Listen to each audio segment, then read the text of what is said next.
The following episode is based on publicly available sources and is intended for educational purposes only. It includes details of violence and may not be suitable for all listeners. Discretion is advised. She was the quiet nurse, the one who comforted parents and cooed softly over incubators. But inside the neonatal unit at Countess of Chester Hospital, babies began dying without reason, one by one, until a pattern emerged. In this episode, we trace the unsettling case of Lucy Letby, a woman once trusted with life, now convicted of taking it. Was she a calculating killer? Or has justice made a terrible mistake? In every crime, there's the story you hear, and the truth buried beneath it. You're listening to The Case Room, where we dive deep into true crime stories from around the world, one case at a time. Episode 5, The Nurse Next Door, the Lucy Letby Case. Before we open today's case, please note that this episode discusses infant deaths, neonatal medical trauma, murder and attempted murder, medical negligence, graphic details of harm within a hospital setting, mental health and criminal trials, themes of grief, loss and betrayal in caregiving environments. The content may be distressing or triggering for some listeners, particularly those who have experienced medical trauma, child loss, or work in healthcare. Some listeners may find this content distressing. Please take care while listening. Your well-being matters. Listener discretion is strongly advised. Between June 2015 and June 2016, a neonatal unit at the Countess of Chester Hospital became the setting for a series of distressing baby collapses and deaths. Over 17 infants, 7 of whom tragically died, experienced unexplained changes in condition while under the unusual care of neonatal nurse Lucy Letby. Colleagues noticed her presence during each event, her behaviour, note-taking, searching parents on Facebook, and writing post-its saying, "I am evil, and I killed them on purpose," raised alarm during the long 10-month trial. We explore how a trusted caregiver became the focus of Britain's most disturbing poisoning probe, a story of trust betrayed and justice evolved. Chapter 1. Early Life and Career. Lucy Letby's story begins in Hereford, England, on January 4th, 1990. Born to John, a furniture salesman, and Susan, an accounts clerk, she was the only child in a stable, middle-class family. As a baby, she suffered complications at birth, an experience that would shape her lifelong goal of becoming a neonatal nurse. From a young age, Lucy was academically focused and studious.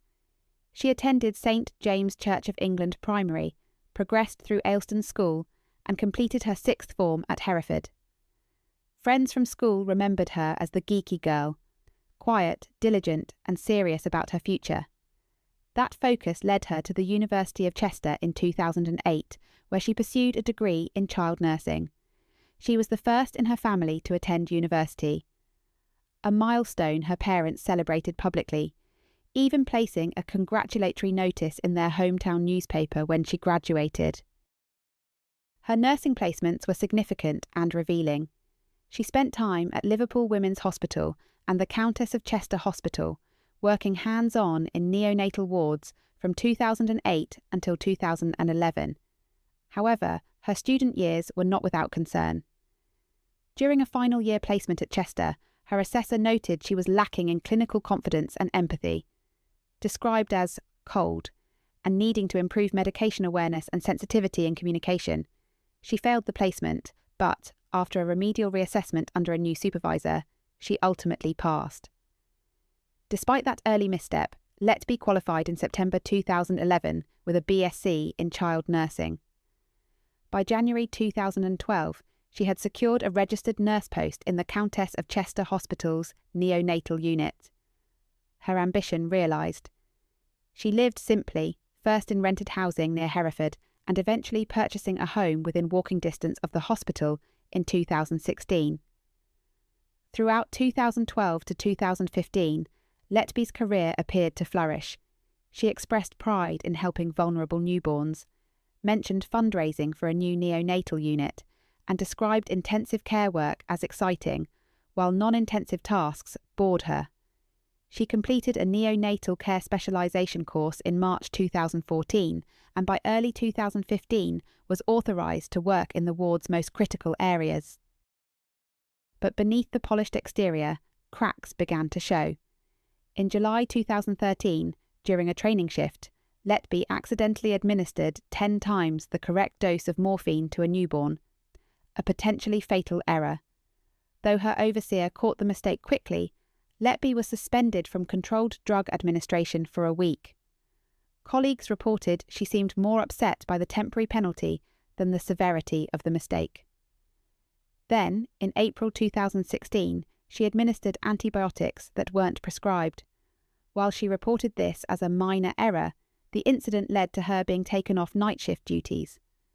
Around that time, lead neonatologist Stephen Breary raised private concerns about a spike in baby collapses and deaths during Letby's shifts. By June 2016, after more incidents, managers decided to remove Letby from neonatal duties and relocate her to the Patient Safety Office. Letby lodged a formal grievance, which was upheld. Hospital records show the board accepted her removal was driven by consultants acting without firm evidence. For a decade, Lucy Letby appeared to embody the archetype of a dedicated healthcare worker, driven, detail-oriented, committed. She had achieved her dream, married her profession to her identity, and stood as a respected nurse. And yet, beneath that exterior lurked a capacity for what would become Britain's most harrowing betrayal of trust. This veneer of normality would shape perceptions during her 2023 trial, and also become the clearest warning that something had gone terribly wrong for countless families who placed their infants in her care. Chapter 2. Initial Investigations. In the summer of 2015, the neonatal unit at the Countess of Chester Hospital was suddenly marked by tragedy. Between early June and July, 4 newborn infants collapsed and 3 tragically died, all while Lucy Letby was on shift. To an untrained eye, these events might seem like medical emergencies, but something deeper was stirring. And in the whispers of concern that began to circulate among the staff, the seeds of suspicion were quietly planted. The first 3 incidents. June 2015. One evening, just 6 weeks before her due date, a baby we will refer to as Baby A was under intensive monitoring when suddenly the child's condition deteriorated sharply. The attending consultant, Dr. Stephen Breary, drew attention to the alarming fact. Lucy Letby was present. Within hours, Baby A died. 2 more collapses followed that same week. Baby B and Baby C, with Letby again on duty. The paediatric team convened. Breary recalled thinking, "Lucy's there again. It can't be coincidence." At this same meeting, the ward manager, Arian Powell, flagged an unusual spike in infant deaths on internal safety registers, but management brushed it off as the result of understaffing and a busy unit. Common explanations in overworked hospitals. The unit, struggling with chronic staffing shortages and underskilled junior staff, was not initially inclined to suspect foul play. October 2015. Concerns mount. By autumn 2015, 5 deaths had occurred, and 2 more infants had life-threatening collapses. Each time, Letby had been caring for the child. Dr. Breary testified that he raised concerns with superiors, describing a pattern, but received no satisfactory response. Email chains from June 2016 later revealed a culture of silence, with hospital executives telling clinicians to cease emails about these concerns. February to April 2016. Mounting alarm. In early 2016, 2 more babies nearly died. One case involved a sharp insulin spike, something that could only occur if extraordinarily administered. Another baby suffered an air embolism that doctors could not explain. Testing ruled out infection, medication error, and equipment malfunction. Dr. Breary once again raised the alarm. One nurse, Lucy Letby, was always present, and despite systemic pressures, he insisted Letby be removed from high-dependency care. But hospital trust executives did not act quickly. June 2016. The tipping point. Then came the pivotal moment. In June 2016, Letby had just returned from holiday in Ibiza when 2 neonatal triplets collapsed and died after being cared for by her. The deaths sparked a review by the Royal College of Paediatrics and Child Health, which highlighted rampant understaffing, lack of senior oversight, and gaps in leadership. Still, the hospital hesitated. Despite Breary's phone calls urging immediate removal, executives prioritised external review over internal action. Letby finally arrived at her last shift on June 30, 2016. She was then suspended, relocated to the hospital's patient safety office, away from direct clinical care, but no criminal referral had yet been made. May 2017. Criminal inquiry begins. Nearly 11 months after her removal from the ward, the hospital formally asked Cheshire Police to investigate. The police opened Operation Hummingbird, a homicide inquiry covering 61 incidents from 2012 onwards, narrowing to 22 deaths and collapses between 2015 and 2016. A former neonatal consultant, Dr. Dewey Evans, reached out proactively, volunteering to assist. He systematically reviewed case files, post-mortem reports, pathology results, and timelines. His analysis identified patterns of sudden failure, sudden physiological collapse, and presence of unusual blood markers, air in the bloodstream, insulin spikes, unexplained edema. His findings became the backbone of the prosecution's forensic argument. Institutional failures under scrutiny. The 2024-25 public inquiry laid bare troubling internal failures. Despite early recognition of the spike in death rates, at least 50% above expected norms, hospital leadership remained in denial well into late 2015. The Care Quality Commission had visited and flagged staff shortages and lack of senior cover in February 2016, but still no escalation to criminal investigation. Executives later told the inquiry they waited for the RCPCH review in autumn 2016. But this internal hesitancy cost precious time. Even when concerns were voiced directly by consultants, emails revealed that managers closed ranks. This is being treated with the same urgency. But limited action followed.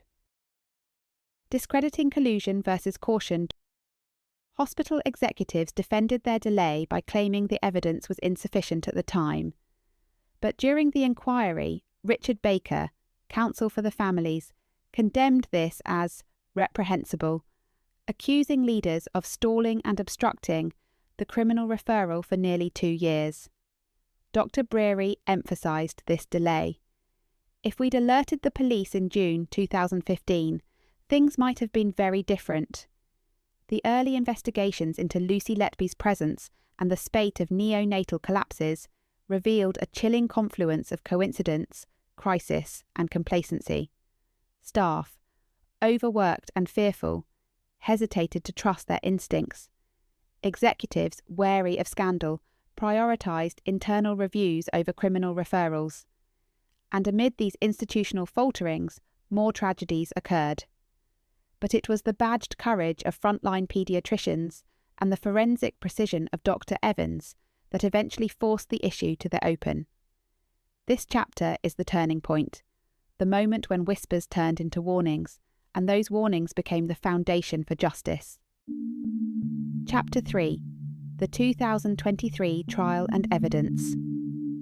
In October 2022, the journey into darkness that began in the neonatal unit culminated in a courtroom drama at Manchester Crown Court. Lucy Letby, once trusted in caring for the most vulnerable, faced 22 charges, 7 counts of murder and 15 counts of attempted murder, covering incidents from June 2015 to June 2016.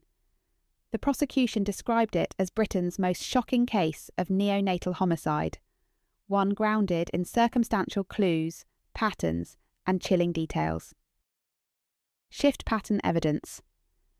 The web of coincidence. Central to the Crown's case was a shift chart analysis. Door swipe data and rotor logs showed Letby was present for 25 collapse or death events, making her the only nurse on duty during these incidents. Prosecutor Nick Johnson KC called it simple elimination. If not accidental, and other causes ruled out, someone on the shift must be responsible, and it was always her. However, statisticians later questioned this methodology. A University College London professor warned that the analysis might be no more than, when Letby was on duty, Letby was on duty, arguing the chart showed correlation, not causation. Medical evidence. Air embolism and insulin poisoning. Air embolism cases. The prosecution alleged Letby deliberately introduced air into babies' bloodstreams, causing rapid collapse. 5 infants were diagnosed with air embolisms, backed by pathologist Dr. Evans, citing a 1989 paper by Dr. Shu Lee and A.K. Tanswell, which linked distinctive skin discoloration in newborns to air emboli. In court, Evans described the discolorations observed in several infants, and the jury was told that doctors had ruled out infection or equipment fault. But Dr. Shu Lee later disputed this interpretation, calling it a fundamental mistake of medicine to diagnose based on elimination, and stating discolorations didn't align with his original research. Insulin poisoning cases. The smoking gun cases involved 2 infants, Child F and Child L, who experienced high insulin with low C-peptide levels, indicating exogenous injection. Archives showed that insulin must be artificial. Despite this, questions remain. Samples weren't analysed in forensic labs, were destroyed before defence access, and critics like Dr. Alan Wayne Jones called the results not sufficient. Defence argued the jury had no concrete proof that Letby handled the insulin supplies. Handwritten notes and home materials. Police found startling handwritten notes among Letby's belongings and at her home. The messages ranged from anguished, "I'm sorry, maybe I did," to explicit, "I am evil, I killed them on purpose." The prosecution presented them as quasi-confession notes. The defence countered these were emotional therapeutic writings, curated while under stress, some even written on counsellors' advice.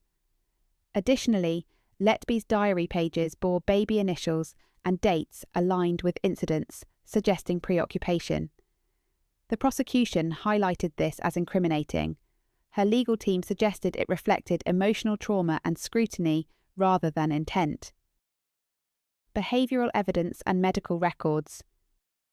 Testimonies from parents were chilling. One mother entered her child's nursery and found Letby standing by, blood around the baby's mouth. Letby attributed it to a feeding tube and wrote a sympathy card to the family, only later discovered to have been photographed first. Other testimonies included doctors recalling Letby making morbid comments about infants not surviving. One doctor told the jury she overheard Letby say, "He's not leaving here alive, is he?" shortly before a baby collapsed. Records from the unit confirmed Letby altered patient notes, entries with shifted times and boot swipe data suggesting she was present when babies collapsed. Defence argued such changes were typical in a busy neonatal unit, but prosecutors described this as deliberate manipulation. Defence's position: errors, stress, and lack of medical experts. Letby's defence team challenged many pillars of the prosecution's case.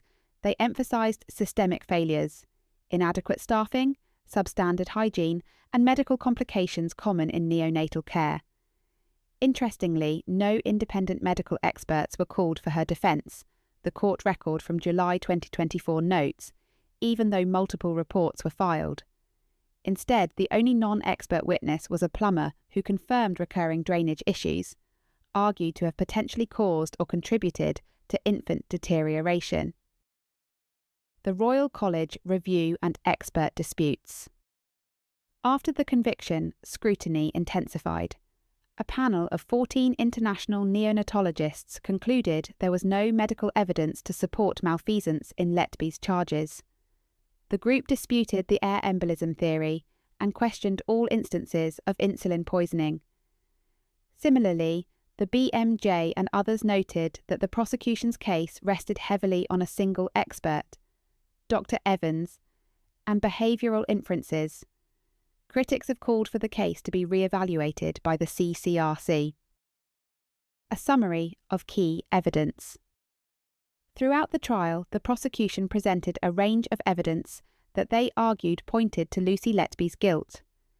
Shift charts and electronic swipe data showed that Letby was on duty during every critical incident, forming a key foundation of the prosecution's case. Medical experts testified that several babies had died from suspected air embolisms, believed to be caused by deliberate injections of air. In 2 separate cases, insulin was detected in infants' bloodstreams with no medical reason for its presence, again suggesting deliberate harm. Handwritten notes and Letby's own diary featured prominently, with self-incriminating phrases like, "I am evil, I did this," and records of baby initials on key dates. Parents and hospital staff also described Letby's behaviour as unusual or inappropriate, sometimes making ominous comments or being present when she should not have been. The defence, however, countered this narrative by pointing to emotional stress, possible systemic hospital failures, and the absence of direct forensic evidence. An international panel of medical experts added another layer of complexity, challenging the reliability of some of the core medical claims, particularly the diagnoses of air embolism and insulin poisoning, arguing that the evidence was far from conclusive. During the trial, the jury faced a dense tapestry of statistical, medical, behavioural, and circumstantial elements. After weeks of testimony and 10 months in court, their verdict on August 18, 2023, reflected this complexity. Chapter 4. Verdicts and Sentencing. After nearly a year in court, the full weight of evidence presented against Lucy Letby led to a decisive moment on August 18, 2023. A jury at Manchester Crown Court found her guilty of 7 counts of murder and 7 counts of attempted murder, relating to babies she cared for between 2015 and 2016. She was acquitted on 2 attempt charges, and the jury could not reach verdicts on 6 other counts. In their sentencing remarks on August 21st, Mr. Justice Goss described the offences as a cruel, calculated and cynical campaign of child murder, noting Letby's lack of remorse and malevolence bordering on sadism. The judge imposed a whole life order, meaning she will never be released, becoming one of only 4 women ever given this sentence in the UK. But the case did not end there. One attempted murder charge, involving the so-called Baby K, had resulted in no verdict in the initial trial. A retrial in July 2024 saw Letby convicted again. On July 5, 2024, Mr. Justice Goss handed down a further whole life sentence for the February 2016 attempt, bringing her total to 15 whole life orders, all to run concurrently. Letby's reaction was cold. During her first sentencing, she refused to enter the courtroom. In the second, after being told she would spend the rest of her life in prison, she replied, "I'm innocent." Chapter 5. Motives. What drives a trusted caregiver, once entrusted with life, to commit the unthinkable? In Lucy Letby's case, motive remains an enigma. Attention-seeking and sympathy. Criminologists, including Dr. Dominic Wilmot, argue Letby displayed a pathological need for attention and sympathy. They say her texts and notes, seeking emotional responses from colleagues after infant collapses, mirror behaviour seen in healthcare killers such as Beverly Allett and Charles Cullen. This speaks to a possible Munchausen by proxy type drive, create harm to become the hero. Playing God and control. Academic analysis supports another theory. Letby may have craved control over life and death. Experts such as Professor Berry suggested she may have wanted to find emotional significance in controlling outcomes, or even to capture the attention of a colleague. This hero complex aligns with typical tension seen in killers within healthcare. Emotional void and mental health. Forensic psychiatrist Dr. Soham Das noted Letby's writings revealed a dark self-image. I am a horrible, evil person.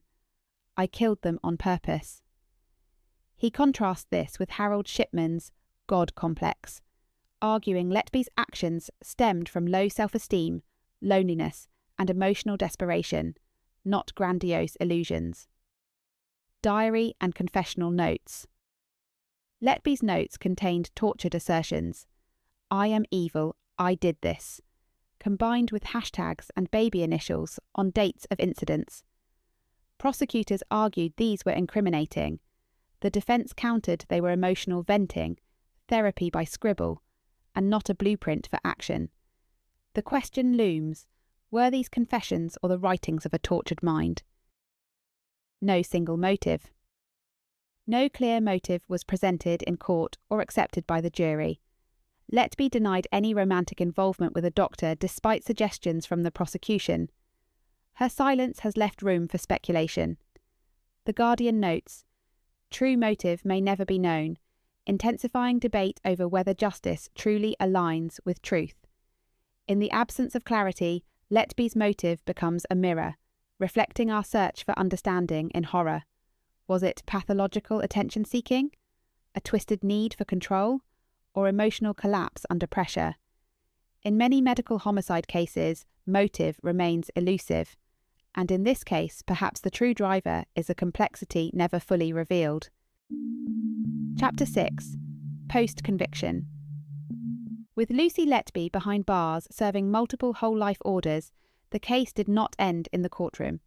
Instead, it entered a new phase, one filled with fresh scrutiny, expert debate, and institutional reckoning.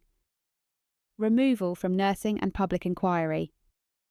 Shortly after her convictions, the Nursing and Midwifery Council struck Letby from the register on December 12, 2023, after she chose not to contest removal. Meanwhile, the UK government launched the Thirlwall Statutory Inquiry, a non-compulsory investigation aimed at assessing how concerns dating back to 2015 had been handled by hospital leadership and regulators. The inquiry, chaired by Lady Justice Thirlwall and beginning hearings in September 2024, focused on systemic failures, staffing, training, whistleblowing cultures, not the criminal verdict. Calls to pause the inquiry amid ongoing appeals were rejected. Thirlwall emphasised the public interest in maintaining momentum. Appeals and the criminal cases. Review Commission. Letby challenged her convictions twice in 2022 and May 2024, arguing, among other things, flawed medical evidence, questionable jury direction, and biased expert testimony. Both attempts failed. The Court of Appeal deemed her trial fair and conclusive. However, on February 3, 2025, her legal team submitted a detailed dossier to the CCRC, a body that investigates potential miscarriages of justice. The CCRC confirmed it had started assessing the application, warning that such reviews often take years and require entirely new evidence. Expert Panel Challenge. The turning point occurred in early February 2025 when a 14-strong panel of international neonatologists, convened by retired Canadian neonatologist Dr. Shu Lee, publicly refuted the prosecution's core medical evidence. The panel reviewed all 17 cases and suggested the following. Number 1. Air embolisms were misdiagnosed. Deaths likely caused by thrombosis, sepsis, or natural causes from prematurity. Number 2. Alleged insulin poisoning may be explained through prematurity physiology, with test results deemed unreliable. Number 3. Many deaths occurred amid suspected medical error or poor care, rather than criminal intent. Dr. Lee stated bluntly, no criminal offences had been committed, and claimed prosecutorial use of his 1989 paper was a fundamental mistake of medicine. Expert witness concerns and legal critique. The Letby case became a lightning rod in broader debate about expert testimony in courts. Critics, most notably former surgeon David Selou, wrongly convicted in 2013, called Letby's trial emblematic of over-reliance on self-appointed experts, calling them the weakest link in the English justice system. Specifically, scrutiny fell on Dr. Evans, the Crown's lead paediatric expert. Critics claimed he provided selective evidence, misinterpreting data and failing to address systemic health failures. In a chilling echo of earlier miscarriages, like the Sally Clark case, others warned that convictions based heavily on flawed medical theories demand re-examination. A 2025 Guardian editorial emphasised this, saying, "Justice must remain open to review when new evidence or reasonable doubt emerges." What happens next, and why it matters? Letby's legal team now awaits the CCRC's decision on whether a referral to the Court of Appeal is justified. If referred, possible outcomes include affirming the conviction, ordering a retrial, or quashing the verdict, but even a referral is not guaranteed. Few cases are accepted, and even fewer succeed. A BBC timeline noted that any review will be years, not months, given the complex medical records and conflicting interpretations involved. In the years since her conviction, Lucy Letby's case has shifted from definitive closure to contested legacy. What began as a string of infant deaths under unexplained circumstances now reverberates with expert dissent, legal uncertainty, and institutional scrutiny. Questions linger. Were convictions reached on sound evidence or scientific shortcuts? Were innocent lives dishonoured in the rush to justice? Or will deeper inquiry confirm a grave breach of trust? Whatever unfolds, one truth remains. Justice is not static. It evolves, and its integrity depends on willingness to question, re-examine, and when necessary, correct the course. Chapter 7. Closing Thoughts. The case of Lucy Letby has become one of the most disturbing and complex criminal investigations in modern British history. From the sterile walls of a neonatal unit, where vulnerability is at its most fragile, came allegations that defied comprehension. A nurse, a caregiver, accused of the deliberate harm and murder of infants in her care. The legal system responded in full force. The trial was one of the longest in British criminal history. The evidence, both medical and circumstantial, was detailed, and in the eyes of the jury, damning. Letby was convicted, sentenced to life, and removed from the profession she once occupied with apparent pride. The public sighed with a mixture of horror and relief. Justice, it seemed, had been served, but as time passed, questions began to surface. Questions about the medical evidence, the role of expert testimony, the adequacy of hospital procedures, and the very possibility that the narrative may not be as settled as once believed. And so, the story continues. Not in a courtroom, but in reviews, appeals, and a growing body of expert dissent. It forces us to confront uncomfortable truths, that sometimes our systems, designed to protect, can be fallible, that our trust in authority, in expertise, and in the stories we're told must always be coupled with critical examination. Letby's story is not just about guilt or innocence. It's about the fragility of justice in cases where science, emotion, and institutional pressure collide. It's about the need to hear every voice, especially those who raise concerns early, only to be silenced. And it's about the weight of grief carried by families who lost their children under unimaginable circumstances and who now watch the legal pendulum swing again. For some, Lucy Letby is a symbol of betrayal, for others of a rushed conclusion. For all of us, it's a reminder that truth is rarely simple, and justice, true justice, requires time, humility, and courage to revisit uncomfortable questions. In this episode, we have examined the facts, but we also remember the people, families and babies whose lives mattered and whose stories deserve to be told with dignity. These tragedies remind us that behind the headlines are real people, real consequences, and real pain. Thank you for listening, and remember to subscribe for more true crime.